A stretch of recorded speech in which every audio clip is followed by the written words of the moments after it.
breakfast. It's a big deal here in Singapore and the varieties are endless. Today we visit a large array of famous stores, including a Michelin star pork noodle shop. So now we're just heading over to our breakfast spot now. Hey, maybe we should show people what breakfast in New Zealand is like first.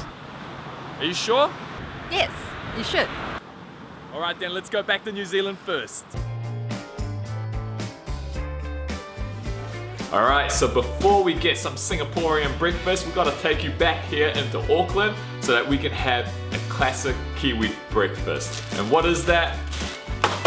Wheat Bix. There's a little competition running on within the nation of how many Wheat Bix you can eat. Never really gone past 4, to be honest. Get a good scooping of honey. It's incredibly crispy and very wheaty, so it's got that grain flavor. So now that I've shown you a Kiwi breakfast, let's head over to Singapore now and show you how the Singaporeans do it. Our first stop is Albert Centre Hawker, and we're looking to get a bowl of humble porridge Asian style, served out of a big pot of steaming wet rice and accompanied by a stick of fried bread. This is a dish to warm you to your core. Sliced fish congee is one of the most popular flavors. I like to get a bit of extra soya sauce with chili. Quite unusual because we're having like a very warm breakfast and it's incredibly hot as well. Got a little bit of ginger sliced in there too. Simple dish. It's good. Li Fan is famous for its pork porridge, and it's made famous by the pork broth that they use, which adds a whole bunch of extra flavor into the rice. We've got some veggies, we've got some pork bits in here. Oh, I also see some century egg. Let's try this out. This is a typical Asian breakfast here in Singapore, and a lot of people sometimes even have it with a fried fish or a fried something. Here, I've got a fried bread. It's got so many different textures. It's just the perfect amount of saltiness. That soup and that porridge just makes everything more delicious. My fish congee was $4.50, Peter's mixed pork was $5, and if you want the extras of the veggies and the fried bread, that's another $1.50. That was a pretty good entree, but we're still hungry, so we're passing through Boogie Street to reach our next stop. This is the danger of bringing your girl to Boogie Street. Now back to our food destination. Finally managed to find the Ya Kun store. This place was founded by Loy Ah Kun here in 1944, and it ran for many generations. It's just one store. His third generation youngest grandson has opened up a massive chain of all these stores throughout Singapore. It's always busy, it's definitely a vibe, and we're gonna get some of the famous kaya toast, steamed kaya bread, and some soft-boiled eggs. So what we have is kaya, which is coconut jam. You normally get a giant slab of butter in there too. It's very sweet. And then you've got the crunch of the bread as well. Perfect way to start your day. Another thing that you're going to see a lot of people do is eat some of this runny egg.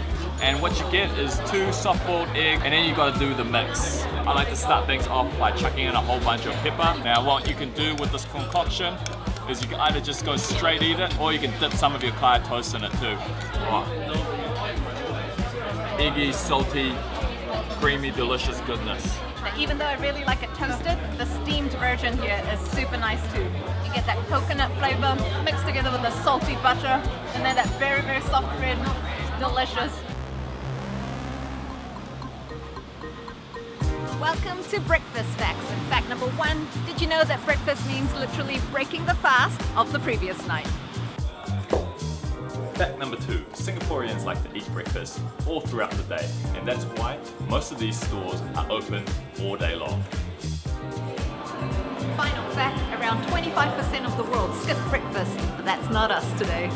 Right now here at Old Airport Food Centre, this place is pretty legendary, but we're here for something in particular. Soybean curd reminds me of my childhood. What's interesting about soybean is it's easy to make, but very difficult to master. You have to get your technique right in order to get the 3 elements correct.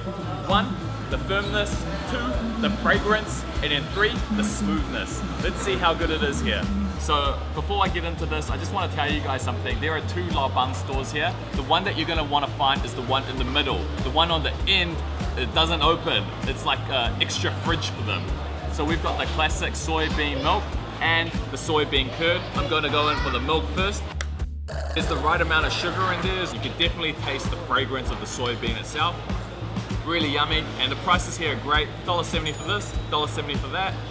Bargain. But this little pot right here, this is my favorite. This is soybean curd, and as you can see here, once you break it, oh, there it is. One of the key factors, the bounce. Now the second 2 elements is the smoothness and the fragrance. And we'll see how that goes with the bite test. I got a huge mouthful right here. Let's try it out.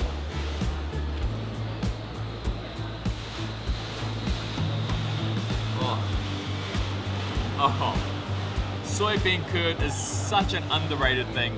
It's something that I've grown up eating with my grandma, and this brings me back those memories. It's such a nice fragrance of the soybean curd, subtly sweet. It's nice and cool as well, so it's refreshing. It's just delicious. We've just gotten off Lavender MRT station, taken a bit of a walk down Lavender Street, and we're headed over to Cafe Simple. Now we're in a bit of an industrial area, so not quite sure if we're in the right spot, but this place specializes in Nasi Lemak, which is coconut rice, and you get a side dish with it too. The recipe was passed down from these two brothers' grandma. We're really excited to try it. So I've got the fried chicken chop and a bit of that sambal on top of it too. Crispy, tender. You can taste just a little bit of that coconut from the rice as well, and that kick of the sambal goes really well with it. Even though it's a very hot day and this is a pretty hot dish, this is really tasty. Just stirring a blue butterfly pea soybean brown sugar milk drink. The blue butterfly pea has no flavor, but you can definitely taste that soya milk. And then all the sugar is at the bottom, so you've got to be sure to mix it and get that sweet taste. Nasi Lemak is a very popular dish that you'll get in Malaysia. So usually you have beef rendang, but right over here we've got some chicken rendang. And look at that, that looks so super soft and succulent. Got some classic sambal right over here with some fresh cucumbers, ikan bilis, and little fried peanuts. I gotta top it off with a little bit of sambal.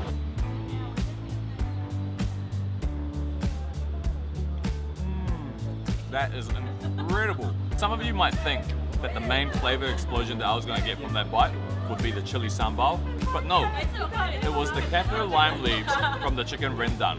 It was incredibly strong. It's such a rich flavor. If you love kaffir lime leaves, then you will love this dish.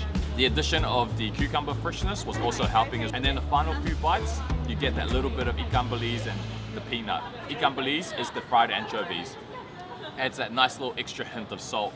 Couldn't believe that it's like in such a random surrounding area, but I can see why people make the effort to come make this trip, because this is a 10 out of 10 Nasi Lemak for sure. Definitely try this place out.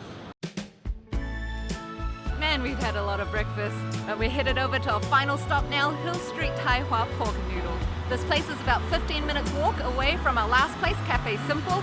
And what they specialize in here is bak tor mee, which is minced pork noodles. We heard that it's a pretty long queue, and I read a lot of reviews that it takes about an hour and a half, and yeah, looks like it might just be that.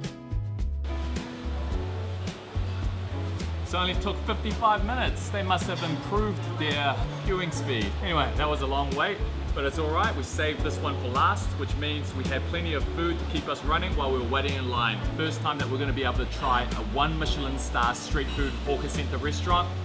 And straight away, this thing smells amazing. There's only a couple of things on the menu. You can get the soup noodles or you can get the dry noodles. There's a whole bunch of goodies in there. You've got some wontons, you've got some pork mince, you've got the pork bits, got the chili oil that's over here. And you've got these nice springy noodles, a little bit of pork liver, and then this special thing over here looks like dried, fried, crispy fish. Oh, and can't forget the meatball, and that's exactly what I'm gonna eat first. That's tasty. That's just the appetizer to the rest of this dish. I'm gonna start mixing everything up now. Now it's time for the bite. I'm gonna try and get a little bit of everything. I totally understand from that bite why this is a Michelin star award winner. It's just a simple, you know, pork and noodle dish, right? Well, not in this case. Inside this noodle dish, there's a lot of complex flavors going on. You got the little element of the vinegar, but it just doesn't taste like plain old vinegar.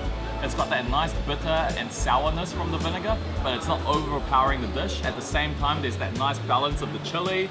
The noodles are cooked perfectly. He dunks it in and knows exactly when to pull it out. The wonton, the pork, every single piece of this puzzle has been fit together perfectly to make a 1 Michelin star award-winning dish.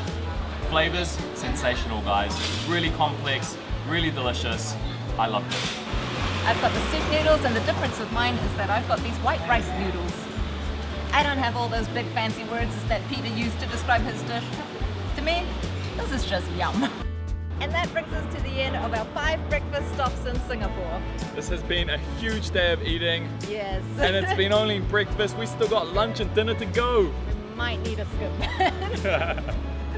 So what do you reckon was your favorite? Oh, that's hard. I got the Nasi Lemak and I've got the pork noodles, both of which were my favorites. But if I had to choose one, Nasi Lemak. Yeah, that's a good choice. That chicken rendang was incredible. Yeah, what about you? Well, me, I really like the classics. I think it has to be yakun toast, that kaya bread with that teh and that soft-boiled egg. Yeah, that's breakfast to me. I think we could have gone to any kaya toast place and you would have put that as your first. And you just love kaya toast. I think so. But anyway, guys, if you've enjoyed this episode, don't forget to smash that like and subscribe button. We're going to catch you on plenty more Singaporean food episodes to come. Catch ya. Catch you next time.